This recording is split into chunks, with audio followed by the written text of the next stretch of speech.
Dexter Original Sin Season 1 finale didn't disappoint, offering closure to Aaron Spencer's villain, additional backstory on Brian Moser's upbringing, and revealing what kind of monster Dexter really is. But before we get into it, if you haven't done so already, please hit the subscribe button, drop a like and comment on the video, and if you're able, please sign up for channel memberships for exclusive content, which really helps us out. Anyway, back to Miami for the last time for now. So, originally titled Born This Way but changed to Code Blues, Episode 10 shows Dexter saving Nikki Spencer's life, nearly letting Aaron get away in the process. Gibson's Dexter, who is clinically spot on to Michael C. Hall's iconic portrayal, develops from an eager, bloodthirsty sociopath to a borderline superhero. Splitting the villain duties between Spencer and Brian Moser proved to be an extraordinary creative decision by showrunner Clyde Phillips and his writing staff. A confrontation between Brian and Harry adds new layers of unforeseen suspense and backstory, nearly humanizing Brian's disturbed character. Spencer's motivations to kill were revealed to be a revenge tour against his adulterous wife Becca, who lied about Nikki being Spencer's son. Even in the background, Deb is given an appropriate conclusion, joining Dexter and Harry as a budding member of Miami Metro. The best-kept secret of Original Sin Season 1 was the surprising return of Brian Moser, who was hinted at several times during the prequel series' early episodes. His return pays off in the Original Sin finale in a face-to-face standoff with Harry after the episode opens up with a never-before-seen deep dive into his troubled upbringing. After Harry and Doris disown him, as shown in an Episode 9 flashback, Brian's fate is left in the hands of Barb Plimpton, his social worker. It's no coincidence that Brian kills her, his former therapist, and several of his adopted siblings in Miami, trying to get Dexter's attention. As Brian explains to Harry, he was turned over to institutions and the system which molded him into a cold-blooded killer without a moral compass to guide him like Harry's code.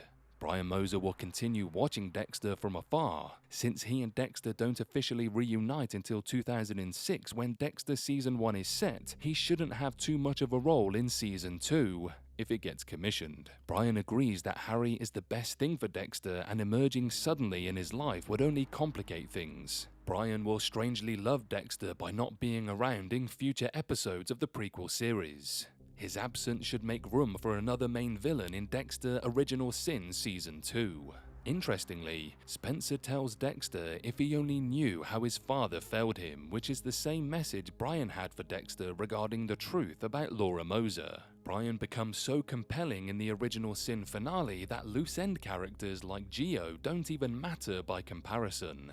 Spencer's kill spree is rationalized as being clouded by anger, which would come off as somewhat cheap if Brian wasn't given such a gripping spotlight. The finale left the series in a great place for a potential Season 2. There is still a fair amount of Harry's backstory to dive into since his character was not killed off in the episode as many viewers had predicted, like myself. With Laura Moser's backstory wrapped up, it's unlikely Season 2 will have multiple timelines or feature as many flashback scenes to Dexter's early childhood days. This will keep the show rooted in the present like many original series seasons. With Spencer now dead, the Miami Metro homicide captain seat is now open, although it may not go directly to long-standing original series Captain Thomas Matthews. Still, he is more likely than ever to be added to the Season 2 cast in some capacity. This also raises the question of what other original Dexter characters could emerge, such as Dr. Evelyn Bogle, who had an instrumental role in developing Harry's code, and the hilarious fan favorite Sergeant James Dokes. Aside from Brian's incognito cameo in Original Sin Season 2, Dexter Season 3 regular Miguel Prado was briefly seen kissing LaGuerta in one scene in the prequel series, hinting at a recurring role for him.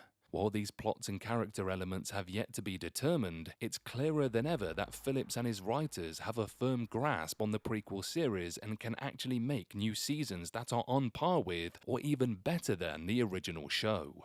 In short, Original Sin is a triumph for the Dexter franchise and a blueprint for all model prequel series. It expertly captured the feel of the original show and brilliantly cast returning and brand new characters, resulting in one of the best Dexter seasons ever made. Expanding the backstories of Laura, Harry, and Brian is what prequel shows like these are all about. 8 seasons may be pushing it, but Original Sin should be a Paramount Plus with Showtime staple for years to come.